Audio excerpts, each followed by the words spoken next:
Gente, nessa manhã o nosso desafio aqui é muito grande.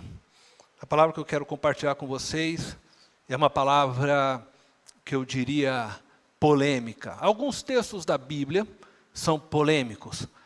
E muitas vezes nós, pregadores, fugimos desses textos exatamente por eles serem polêmicos. Mas hoje eu quero conversar com vocês a respeito deste texto, João 15. Nós vamos hoje falar do tema a videira verdadeira e os seus ramos. Irmão, João 15, a partir do versículo 1 até o verso 8, eu sou a videira verdadeira e meu pai é o agricultor. Nós poderíamos até dizer o viticultor, né? Aquele que cuida da vide. Todo ramo que estando em mim não dá fruto, ele corta. E todo que dá fruto, ele poda, para que dê mais fruto ainda. Vocês já estão limpos pela palavra que lhes tenho falado. Permaneçam em mim, e eu permanecerei em vocês. Nenhum ramo pode dar fruto por si mesmo, se não permanecer na videira. Vocês também não podem dar fruto, se não permanecerem em mim. Eu sou a videira, vocês são os ramos. Se alguém permanecer em mim e eu nele, este dá muito fruto. Pois sem mim, vocês não podem fazer coisa alguma. Se alguém não permanecer em mim, será como o ramo que é jogado fora e seca. Tais ramos são apanhados, lançados ao fogo e queimados. Se vocês permanecerem em mim, e as minhas palavras permanecerem em vocês, pedirão o que quiserem, e lhes será concedido.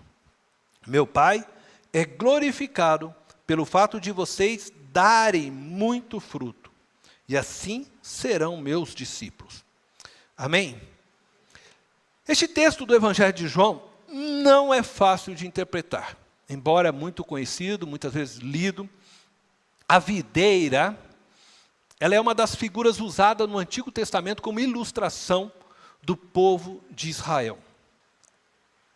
No Evangelho de João, no capítulo 15 que nós lemos, então, Jesus se apresenta como a videira verdadeira.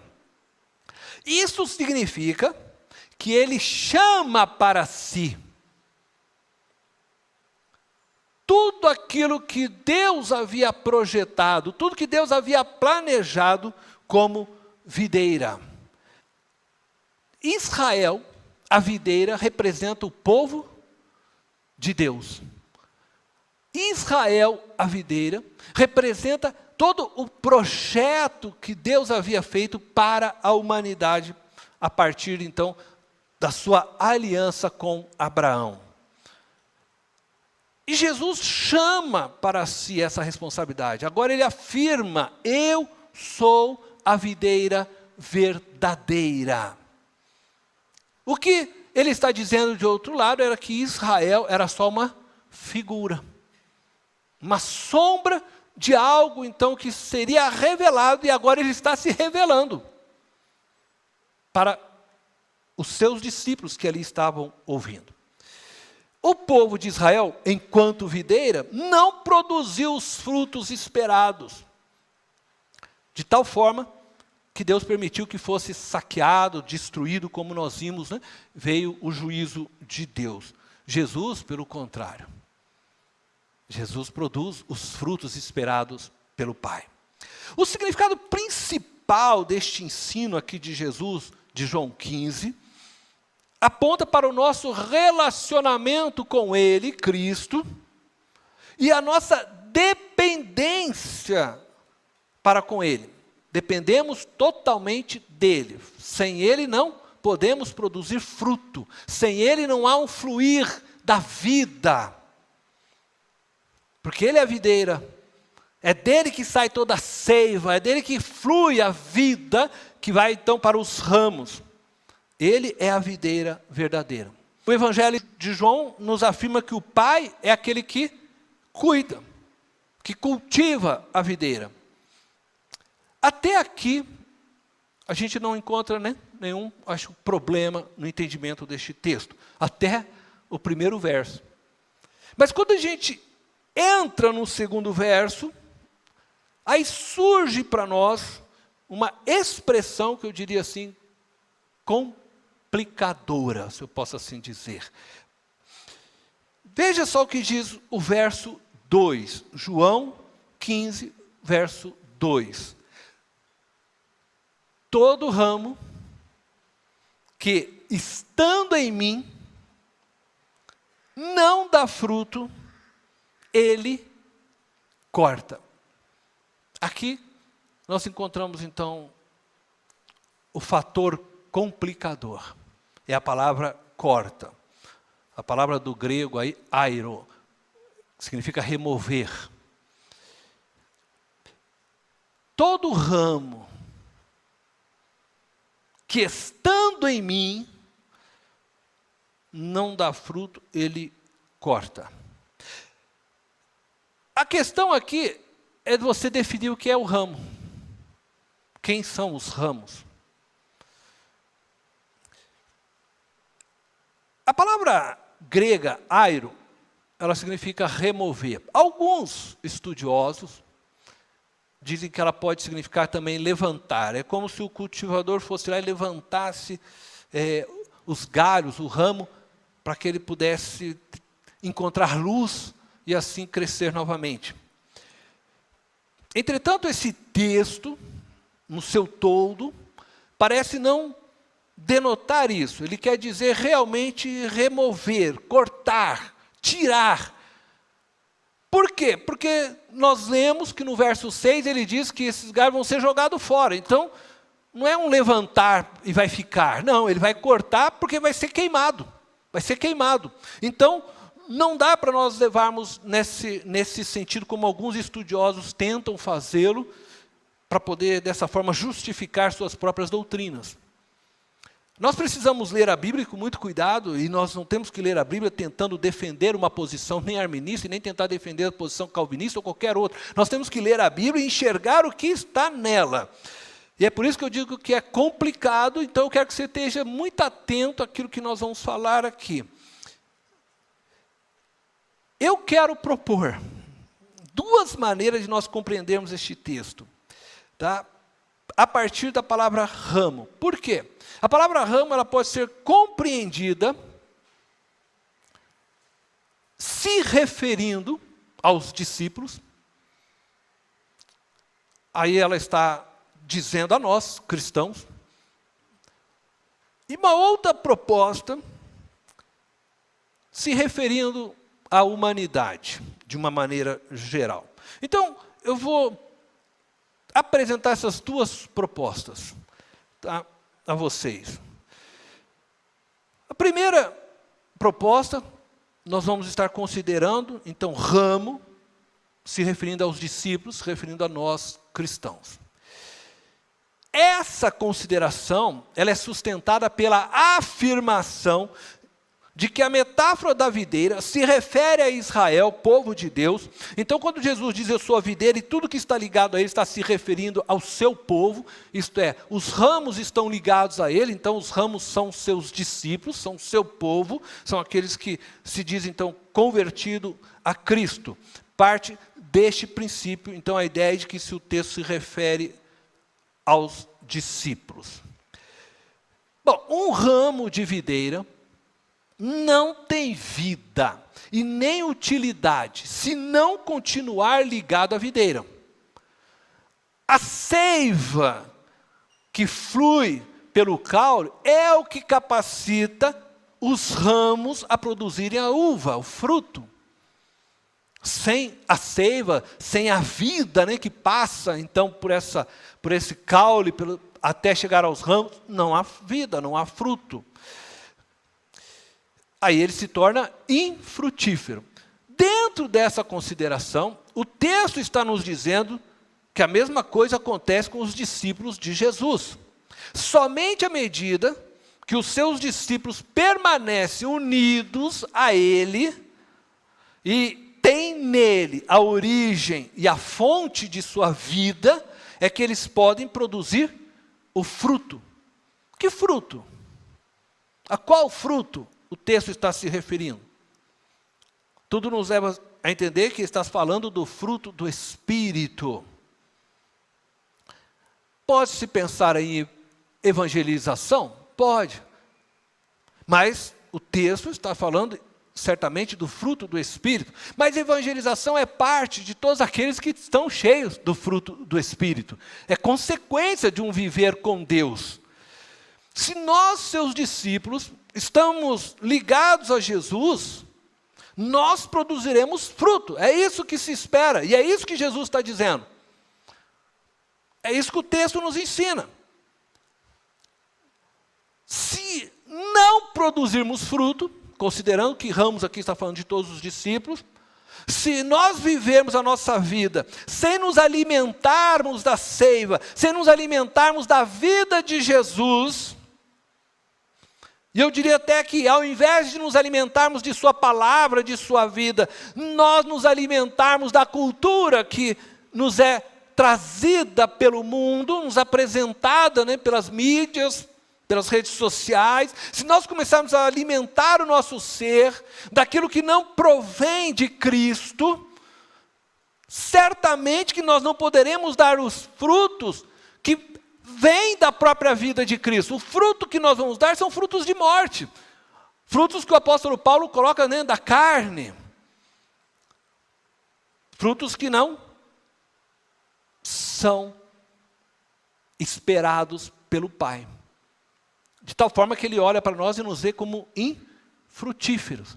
E aí, dentro dessa ideia, então, o Pai vem e corta. Mas lembra que nós estamos falando de discípulos, nós estamos considerando que esses ramos sejam discípulos, pessoas que estão ligadas com Cristo. Pessoas que dizem terem nascido de novo.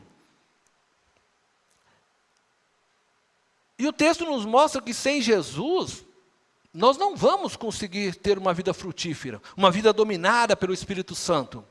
Sem a vida de Jesus correndo em nossas veias, né, em nossos neurônios, em nossas moléculas, células, jamais nós produziremos frutos para a vida eterna. Jesus afirma: sem mim nada podeis fazer. É necessário que nós permaneçamos unidos a Jesus Cristo para podermos dar frutos esperados pelo Pai, frutos gerados pela vida de Cristo. Por isso, frutos do Espírito de Cristo que agora habita em nós.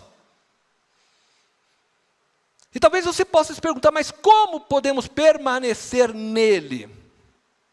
Ele mesmo já fala, Jesus, permanecendo nas suas palavras. Então, para que você possa permanecer nele e ele em você, é preciso que você guarde as suas palavras. Aquele que me ama, guarda os meus mandamentos. Isso significa que é preciso que você obedeça as palavras dele. É preciso que você conheça a vontade dele por meio da sua palavra e viva a vontade dele. E assim, então, você permanece nele e ele em você.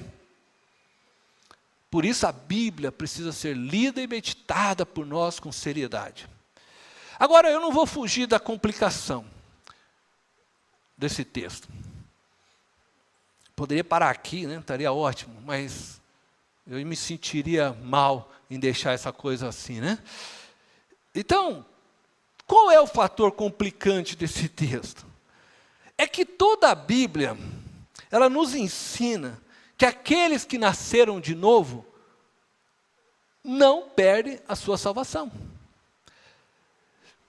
Aqueles que nasceram de novo, que estão ligados em Cristo Jesus, que são seus discípulos de fato, então, estes não podem ser separados do amor do Pai. Não perdem a salvação. Por quê? Porque foram selados com o Espírito de Deus. E a Bíblia diz que o Espírito de Deus é o quê? Penhor da nossa salvação. É a garantia da nossa salvação. Então, como, nesse sentido, pode um discípulo ser cortado da relação com Deus e jogado ao fogo para ser queimado? Essa é a questão deste texto. Segundo essa compreensão que nós estamos aqui considerando, os ramos que não dão frutos serão cortados. O texto está dizendo isso no verso 6. E aí eu quero deixar claro uma coisa. Primeiro, estes discípulos que serão cortados, já diz o texto, não dão frutos. Não dão frutos. E o texto já está nos ensinando que eles não dão frutos porque não permanecem nele. As suas vidas, então, só servem para serem lançadas ao fogo. Conforme o versículo 6. Eu vou ler o que diz, então, João 15, 6, só para relembrar. Se alguém não permanecer em mim, será como o ramo que é jogado fora e seca. Tais ramos são apanhados e lançados ao fogo e queimados.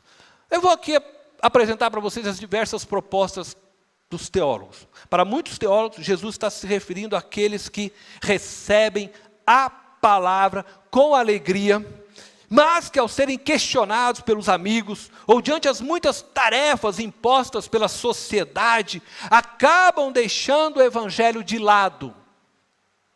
Jesus menciona estas pessoas na parábola do semeador.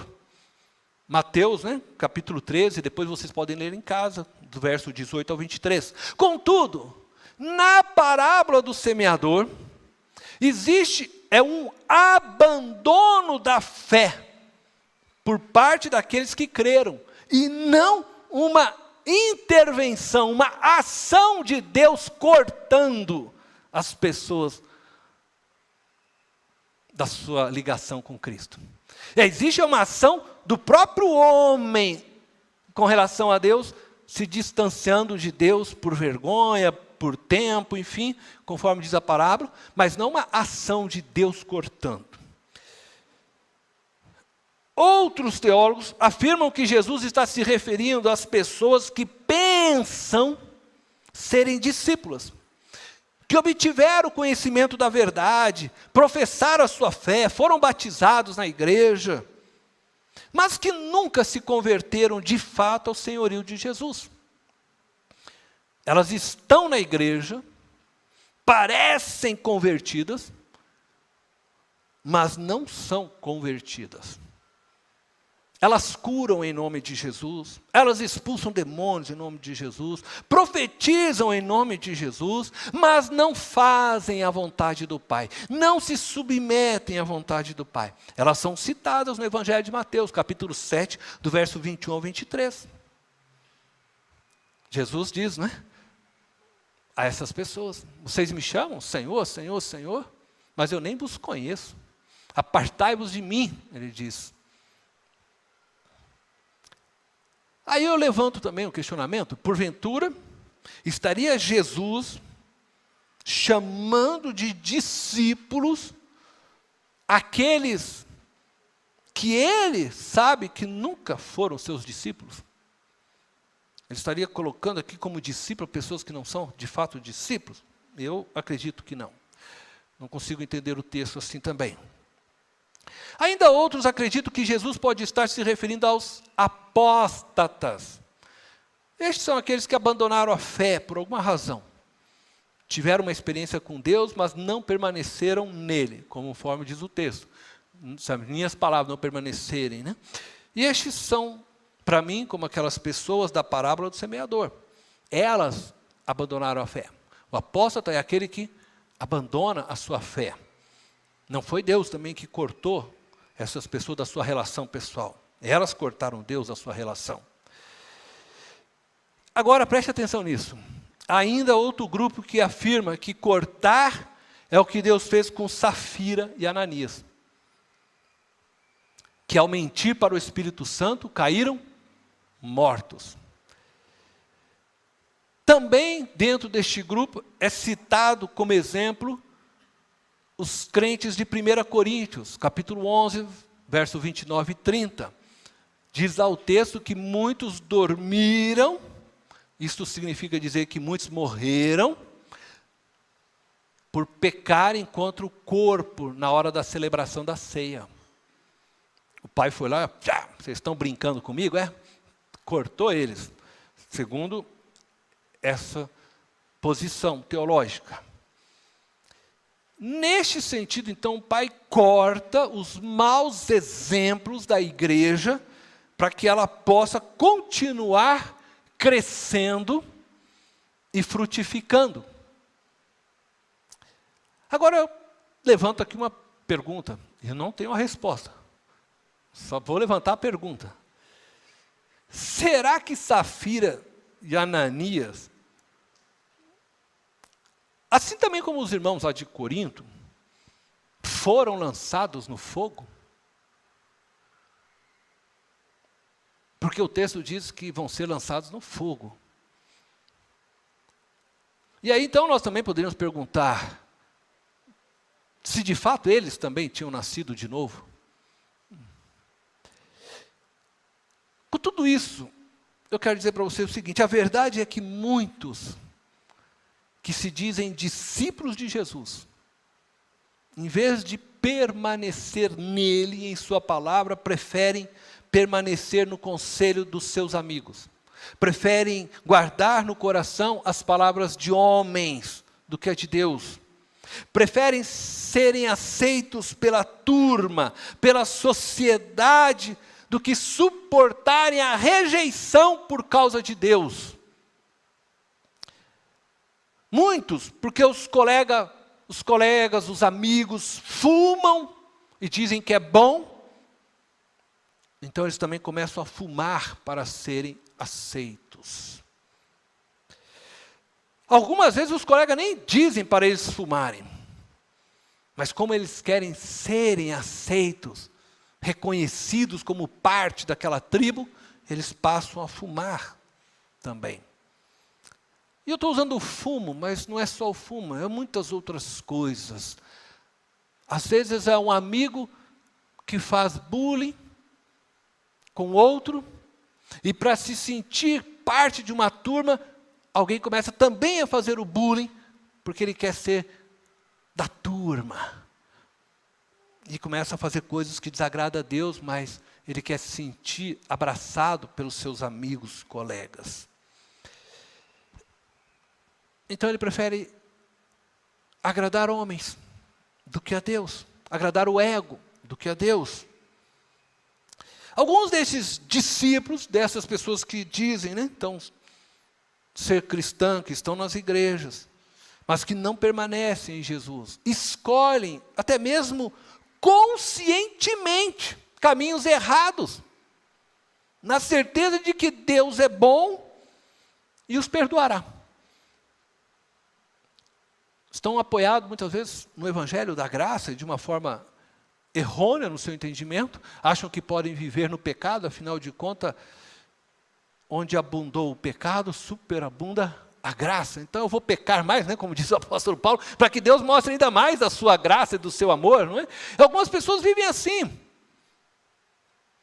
Eu vou passar o carnaval pulando, bebendo, fazendo coisas erradas, mas no final, na quarta de cinzas, tudo se resolve, Deus está pronto para perdoar lá, né?